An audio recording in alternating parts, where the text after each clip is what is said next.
I think it was really important for us because I think we spent the last 6 months just surviving and what's going on out there. And so to take this time with just each other, I think really it helped me a lot. So, and not to even talk about COVID for 3 hours.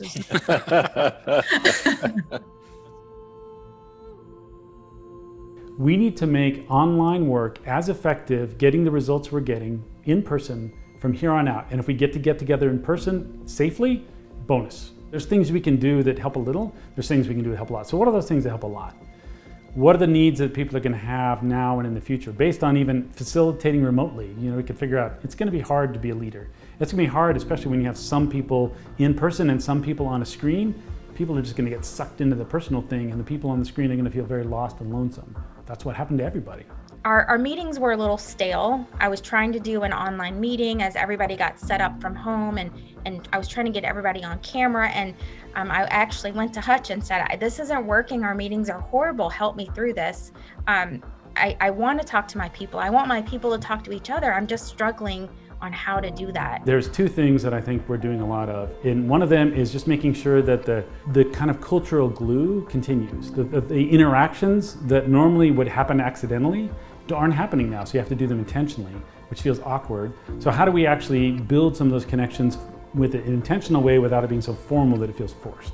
So when we initially were thinking about converting some or all of the meetings to an online format, there was some real hesitation in my office about how that might affect the overall process, how that might take some of the personal connection and intimacy out of the experience for people. There's actually more intimacy in a Zoom conversation, or even a conversation where we're about 25 people on a screen, because you can see everybody's face.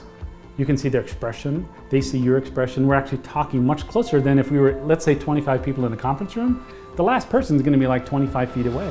They can't really read my face, they can't hear anything. We actually can get closer together and have more intimacy hearing what's there. So we had about 5 or 6 meetings in person over the course of several months before the pandemic hit and before we had to take everything online.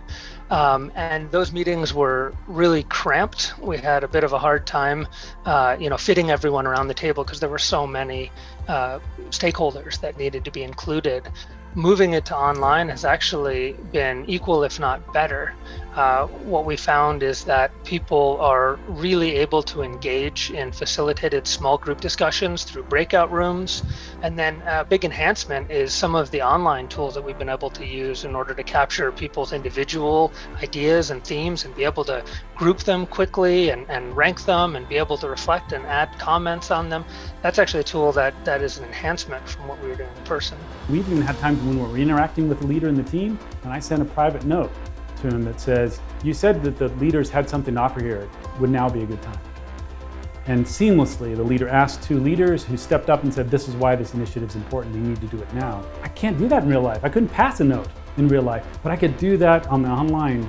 So there's actually some enhancements, even though we are farther apart. Part of what made this work well was Chris worked hard up front to make sure that it was successful. If you're an organization thinking about doing a virtual facilitation or virtual retreat or something to that effect, working with somebody that spends the time up front to plan the differences of a virtual environment versus in person, I think will be important. And I think that was clear, spending that time and then being flexible and comfortable enough to kind of just roll with things, because in today's environment, the unexpected happens almost expectedly. I think organizations need to be being completely transparent about what's happening, be real and allow at a place for people to be real. And it's this kind of slow traction. It's a series of small wins. Like, you just need something to be successful, and that little bit of spark of energy can say, okay, maybe we can do something else. And building that momentum is what organizations should be looking at. Not, are we always moving forward? We may have to move backwards to go another route because that path is no longer available.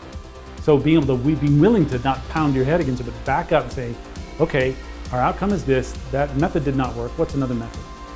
People? And we're all looking at it together. It's not one smart person at the top.